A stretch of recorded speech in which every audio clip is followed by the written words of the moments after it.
ఆకుపచ్చ జెండా ఊపిండు. ఆ మేఘాల చాటు నుంచి వానదేవుడు చూస్తున్నాడు. తెలంగాణ రైతు మహిళలకి పండుగ కదా, ఈ పండుగ రోజు నేను కూడా పోయి నా గ్రీటింగ్స్ చెప్పాలి, షేక్ హ్యాండ్ ఇయ్యాలి, కరచాలనం చేయాలి అని వాన చినుకులతోటి ఆ వానదేవుడు మనందరికీ షేక్ హ్యాండ్ ఇచ్చిండు. ఇప్పుడు చూడండి వాతావరణం ఎంత హాయిగా ఉందో.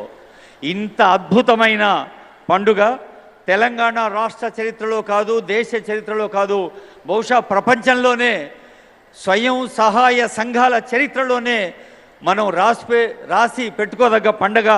సంక్షేమం నుంచి సాధికారిత వైపు మహిళలు వేస్తున్న మహా అడుగు ఈ వేదికను ఉద్దేశించి ప్రియతమ ముఖ్యమంత్రి రేవంత్ రెడ్డి గారి సందేశం. అందరం చప్పట్లు కొట్టి సార్కు స్వాగతం పలుకుతాం. సీఎం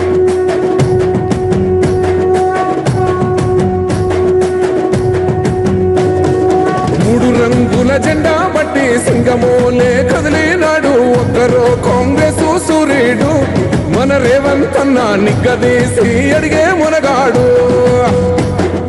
వీడు భూమిన వానైతాడు, బీద సాదల ధైర్యం వీడు, దొంగ దొరల భరతం పడతాడు.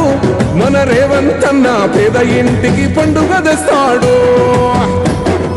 సోనియమ్మ దివెనతోని రాహులన్న సైనికుడయ్యి పెద్ద కొడుకై యుద్ధం చెయ్య సిద్ధమాయే రేవంత్ అన్న. మూడు రంగుల జెండా బట్టి సింగమోలే కదిలినాడు ఒక్కరో కాంగ్రెస్ సూర్యుడు మన రేవంత్.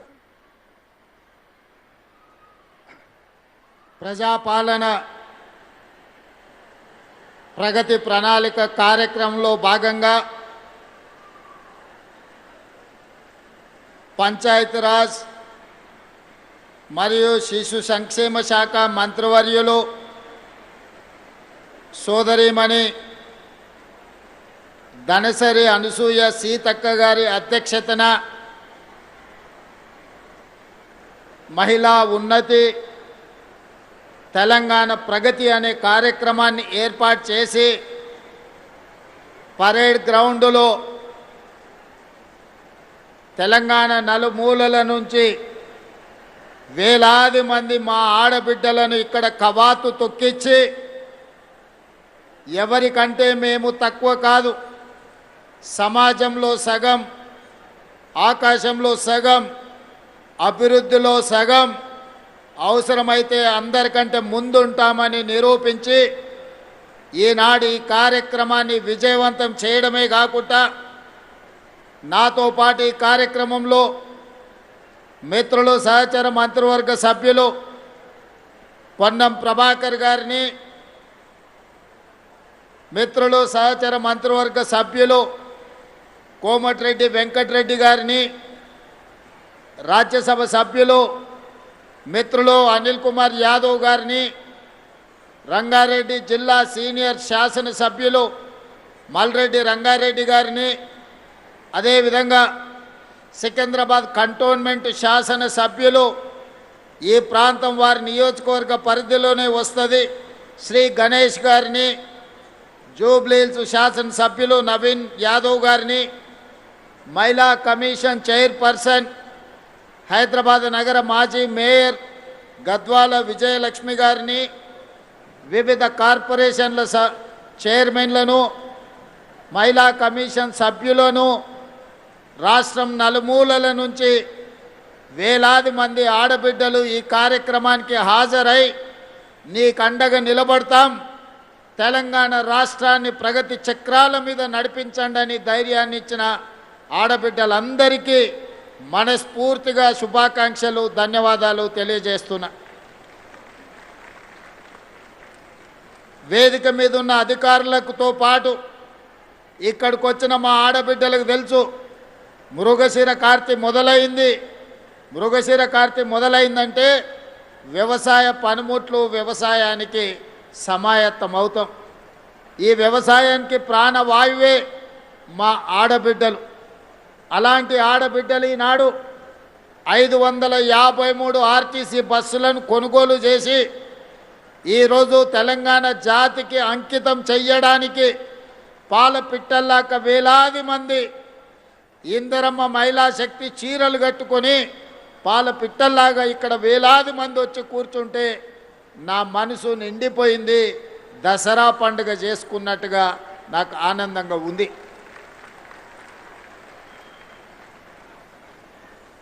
భారతీయ సమాజం గురించి నేను మా అక్కలకు మా చెల్లెళ్ళకు నేను చెప్పాల్సిన అవసరం లేదు. ఇంట్లో ఆడపిల్ల పుడితే మహాలక్ష్మి వచ్చిందని గొప్పగా చెప్పుకునే సంస్కృతి మనది.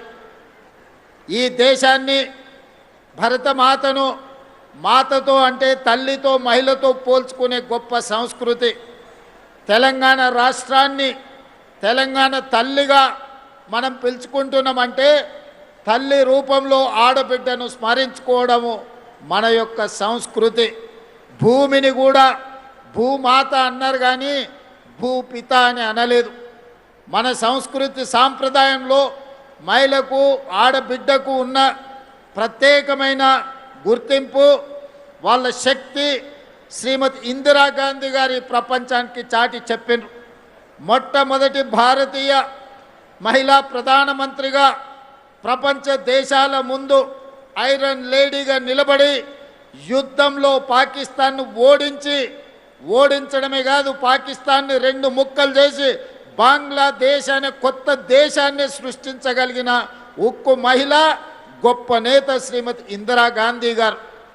ఆ ఇందిరాగాంధీ గారి నేతృత్వంలో నడిచిన ఈ పార్టీ శ్రీమతి సోనియా గాంధీ గారి నాయకత్వంలో ఏర్పడిన ఈ తెలంగాణ రాష్ట్రం మహిళల్ని ఆడబిడ్డల్ని స్ఫూర్తిగా తీసుకోవడమే కాకుండా ఈ ప్రాంత విముక్తి కోసం పోరాటం చేసిన చాకలి ఐలమ్మ కావచ్చు, ఆరుట్ల కమలాదేవి కావచ్చు, మల్లు స్వరాజ్యం కావచ్చు, వీళ్ళందరూ గొప్ప మహిళా నాయకురాళ్ళుగా రాణించి మన కీర్తి ప్రతిష్టలను ప్రపంచానికే చాటి చెప్పినారు.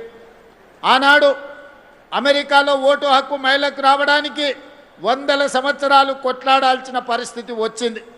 కానీ స్వతంత్రం వచ్చిన ఎంబడే పురుషులతో పాటు సమానంగా మహిళలకు ఓటు హక్కు ఇచ్చి ఈ ప్రభుత్వాన్ని ఎన్నుకునే అధికారం ఆడబిడ్డల చేతుల్లో పెట్టిన పార్టీ ప్రభుత్వం కాంగ్రెస్ పార్టీ. పండిత్ జవహర్లాల్ నెహ్రూ గారు అని ఈనాడు మనం చెప్పుకోవాల్సిన అవసరం ఉన్నది. ఇవాళ ఆడబిడ్డలకున్న ఓటు హక్కు ఆనాడు పండిత్ జవహర్లాల్ నెహ్రూ గారు ఇచ్చింది. ఇవాళ గొప్పగా అభివృద్ధి చెందిన దేశం అని చెప్పుకున్న అమెరికాలో ఆడబిడ్డలకు ఓటు హక్కు కొన్ని 100 సంవత్సరాలు లేదు. కొట్లాడంగా వాళ్ళకు వచ్చింది. కానీ అడక్క ముందే ఆడబిడ్డకు ఆనాడు పండిత్ జవహర్లాల్ నెహ్రూ గారు ఆడబిడ్డకు ఓటు హక్కు ఇచ్చిండు.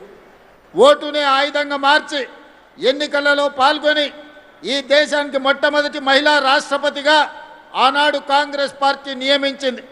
మొట్టమొదటి రాష్ట్ర ముఖ్యమంత్రులుగా, ఈ దేశ ప్రధానమంత్రిగా, హైకోర్టు చీఫ్ జడ్జెస్గా, ప్రతి దగ్గర పార్టీ అధ్యక్షురాలుగా ఈనాడు కాంగ్రెస్ పార్టీ మహిళలకు సముచితమైన స్థానాన్ని ఇచ్చి మహిళల్ని గౌరవించింది. ఈనాడు అధికారంలో ఉన్న పార్టీలు ఏనాడైనా ఒక మహిళను వాళ్ళ పార్టీ అధ్యక్షురాలుగా నియమించుకున్నారా? వాళ్ళ ఆలోచన వచ్చిందా? ఈనాడు కేంద్రంలో ఉన్న అధికారంలో ఉన్న పార్టీ దాదాపుగా 40-45 సంవత్సరాల 50 ఏళ్ళు కానికి వస్తుంది. ఆ పార్టీ పెట్టి 45-50 సంవత్సరాలల్లా ఒక్కనాడైన వాళ్ళ పార్టీ అధ్యక్షురాలుగా ఒక ఆడబిడ్డను ఒక మహిళను పెట్టాలని ఆలోచన చేసినరా? లేదా ఈ రాష్ట్రంలో 10 ఏళ్ళ అధికారంలో ఉన్న పార్టీ వాళ్ళ పార్టీ నాయకత్వమే కాదు, మొదటి 5 సంవత్సరాలు మంత్రివర్గంలో ఒక ఆడబిడ్డ కూడా అవకాశం ఇయ్యలేదు. ఈడ మా అక్కలు వేలాది మంది చదువుకున్న వాళ్ళు ఉన్నారు, పరిపాలన చేయగలిగిన శక్తి ఉన్నోళ్ళు ఉన్నారు, ఎవరు ఏం చేస్తున్నారో విశ్లేషణ చేసే సామర్థ్యం ఉన్నోళ్ళు ఉన్నారు. మీరందరూ ఆలోచన చేయండి. కేంద్రంలో అధికారంలో ఉన్న పార్టీ 45-50 ఏళ్ళైనా వాళ్ళ పార్టీ అధ్యక్షురాలుగా కేంద్రంలోనే కాదు రాష్ట్రంలో కూడా ఏ రోజు నియమించుకోలేదు. 10 ఏళ్ళు అధికారంలో ఉన్నోళ్ళు 5 ఏళ్ళు మంత్రి పదవి కూడా ఇయ్యలేదు. కానీ ఇందిరమ్మ స్ఫూర్తితో, సోనియమ్మ ఆశీర్వాదంతో ప్రజాపాలన ఏర్పడితే మొదటి రోజే ఈరోజు కొండా సురేఖమ్మను, ధనసరి సీతక్కను మంత్రులుగా చేసి పరిపాలనలో భాగస్వాములను చేస్తే ఈరోజు వేలాది మంది ఆడబిడ్డలకు ఈరోజు ప్రయోజనం చేకూరిందా లేదా ఆలోచన చేయండి.